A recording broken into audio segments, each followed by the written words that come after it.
Aha. Suka-suka dibuat tak elok, tak bagus. Kita kata turun ini salib saja, kita tak mau gaduh dia. Ada tahu tak? Kita mau turun ini barang juga. Kita mau turun ini barang. Nanti tak mau. Tidak mahu ada pihak yang membangunkan salib di kawasan yang 95% adalah Islam. Rijal Motor lagi. Oke, silakan Rijal Motor. Dis, Ya, gimana Rijal? itu pentingnya otak dan akal. Nah, itu lagi kan. Ketika Anda memakai otak dan akalmu, maka Anda bisa mengetahui mana Tuhan yang Maha Kuasa dan mana Tuhan abal-abal. Tuhan abal-abal itu contohnya Tuhan ketika dia melakukan perkelahian atau bergulat, dia akan mengalami patah-patah, dia akan dikalahkan. Itu dengan orang yang sudah tua saja dia bergulat, dia kalah, apalagi dengan aku, orang yang masih muda yang itu. Makanya gunakan akal. Jangan ngos-ngosan gitu Rijal, jangan ngos-ngosan. Kau macam orang mau melahirkan. Tahan, pelan. Tarik nafas dulu. Tarik nafas. Pelan. Sudah Jumatan? Belum, bentar lagi. Belum. Begini Rijal. Baik, dia mengutip, oke kita jelaskan. Dia mengutip kejadian di mana Yakub itu bergulat ya dengan Allah. Baik. Begini Rijal. Kamu mengatakan bahwa ini Tuhan-Tuhanan ini. Gimana nih, masa kalah bergulat sama manusia gitu ya. Gini. Saya mau kasih tahu sama kamu Rijal, di dalam Al-Qur'an. Ini sebelum saya tanggapi gini. Di dalam Al-Qur'an Santai saja. Kok ketawa? Jangan lupa. Diam dulu biar saya jawab. Di dalam Al-Qur'an ada kata-kata Israel, betul? Ya Bani Israel, betul? Iya, benar. Oke, sekarang saya mau tanya sama kamu Rijal, apa arti Israel? Israel itu adalah Mulai ngarang. Artinya dan ayatnya, mana ayatnya? iya itu. Bani Israel itu anak-anak. Bukan Bani Israel. Israel itu apa artinya? Arti Israel. Iya itu suku yang anak-anaknya. Waduh, artinya saya tahu itu merujuk kepada satu kaum. Tahu saya. Yang saya tanya makna dari kata itu apa? Jadi kau mengelak dengan Kok malah ketawa? Nanti saya jawab ke situ. Ya, kau jawab Nanti aja. itu saya jawab. Rijal, dengar. Kamu jawab tahu atau tidak tahu? Enggak, kau harus mengasih pencerahan kepada orang-orang. Baik. Kalau gitu kamu diam. Dengar omongan saya. Dengar. Begini Rijal ya. Arti Israel di dalam Bible itu artinya bergumul. Bergumul dengan El. El itu adalah Elohim ya, atau Tuhan begitu. Itu artinya.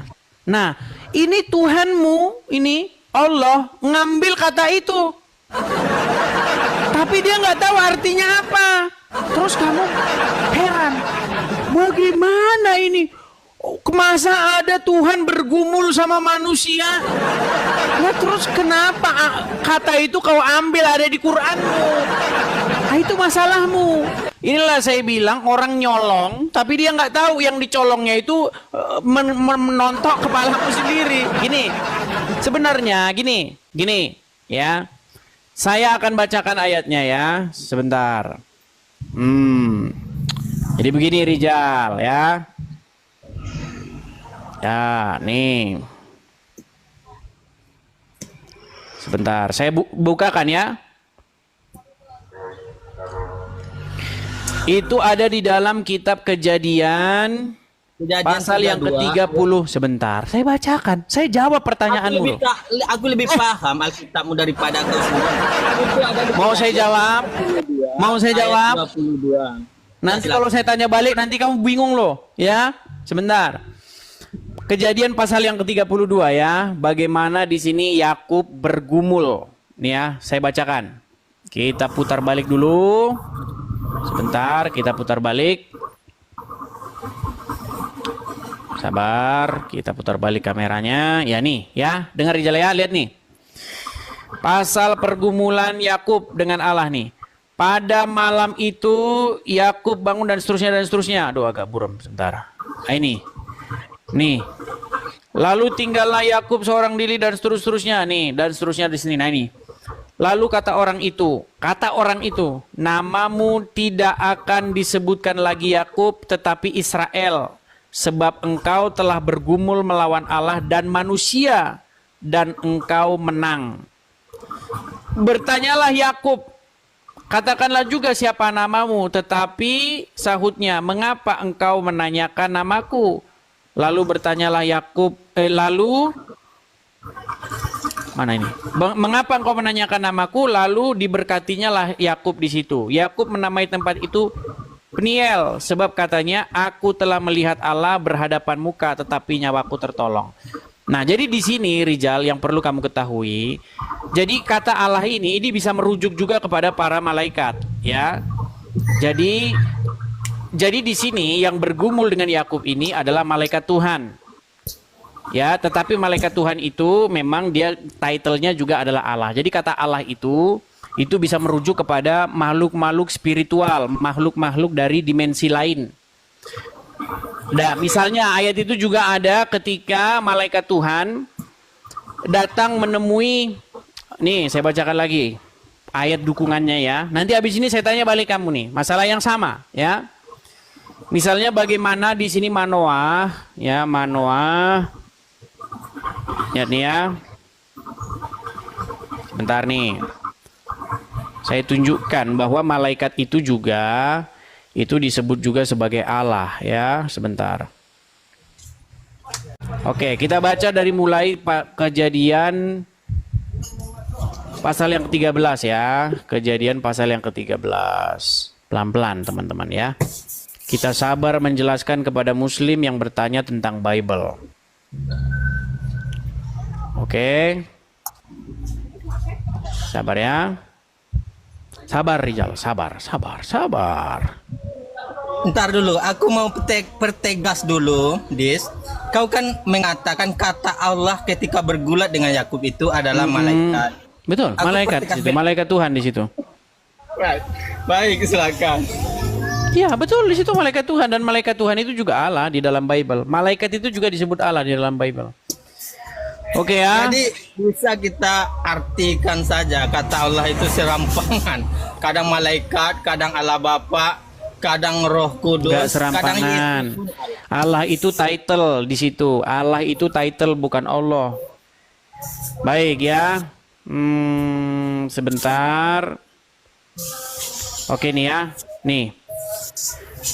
Sudah ketemu ayatnya. Saya balik dulu. Nah ini. Lihat ya.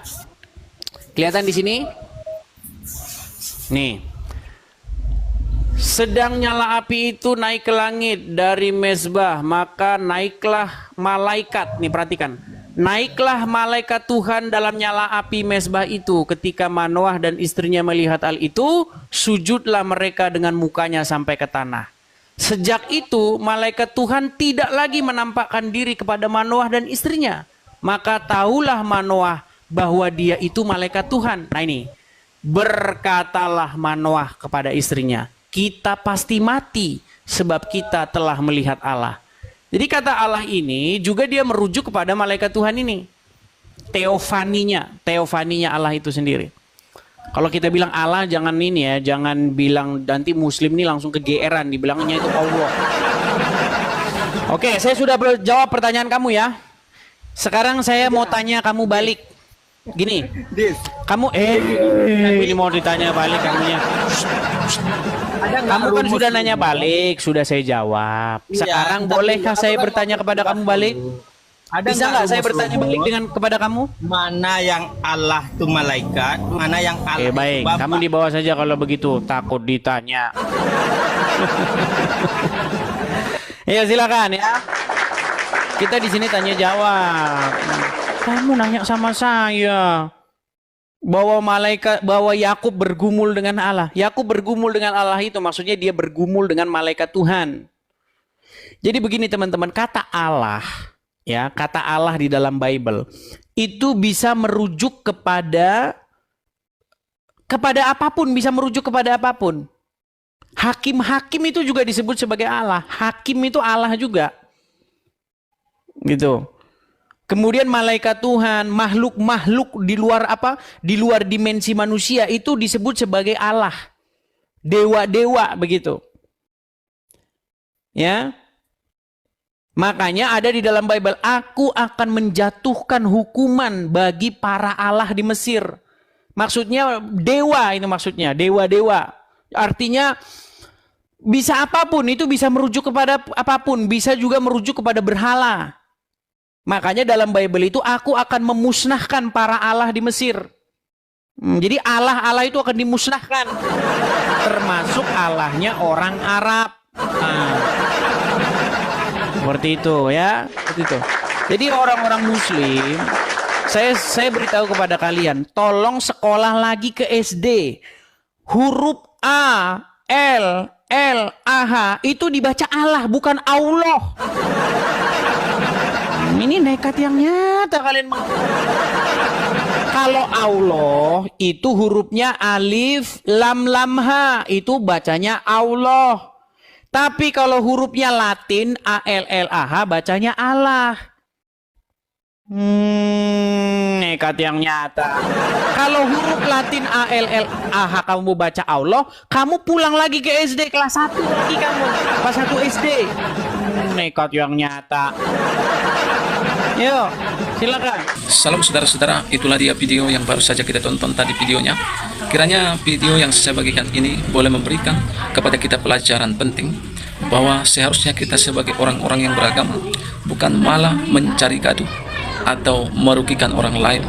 Karena yang saya tahu bahwa agama itu tujuannya adalah agar orang-orang yang tadinya tidak mengenal Tuhan, yang tadinya hidup dalam kejahatan, mereka menjadi orang-orang yang baik, orang-orang yang memiliki aturan hidup. Ya, tapi seperti yang sudah kita lihat tadi di video itu, bagaimana sekelompok muslim yang ada di Malaysia, mereka ngamuk, mereka kepanasan ketika melihat lambang salib, dan bahkan mereka berkata satu sama lain untuk menurunkan salib itu. Mereka sangat kepanasan akan hal itu. Saudara, perlu kita ketahui dan kita pahami bahwa seharusnya kita itu harus bertoleransi. Ya, firman Tuhan katakan, kasihilah sesamamu manusia seperti mengasihi dirimu sendiri. Artinya, kasih kita itu harus kita tunjukkan kepada semua umat manusia. Itulah yang disebut dengan peri kemanusiaan dalam hukum yang ada di negara kita, Republik Indonesia. Jadi, saudara, biarlah dimanapun kita berada, perintah Tuhan itu kita lakukan dengan sungguh-sungguh. Kita lakukan dengan baik. Jangan sampai kita merugikan orang lain. Karena yang saya tahu, toleransi itu adalah menghargai agama orang lain. Sedangkan orang-orang tadi yang sekelompok, ya, yang mau berusaha menurunkan salib itu, mereka adalah orang-orang yang menganggap dirinya lebih benar dari orang lain. Lalu mereka membenci agama orang lain, bahkan merugikan agama orang lain. Seharusnya kita sebagai negara kesatuan Republik Indonesia jangan sampai seperti itu. Itulah yang namanya disebut dengan toleransi. Agamamu adalah agamamu, agamaku adalah agamaku. Ya, terserah apa agamamu. Yang penting jangan sampai untuk membenarkan agama kita benci, kita serang agama orang lain. Nah, inilah tindakan yang tentunya akan dinilai oleh publik di seluruh dunia, sehingga mereka akan melihat ya seperti apa kita dan seperti apa agama kita. Nah, kiranya video yang saya bagikan ini boleh memberikan kepada kita pelajaran penting, dan video ini mengedukasi. Tuhan memberkati. Salam, sampai jumpa di video selanjutnya.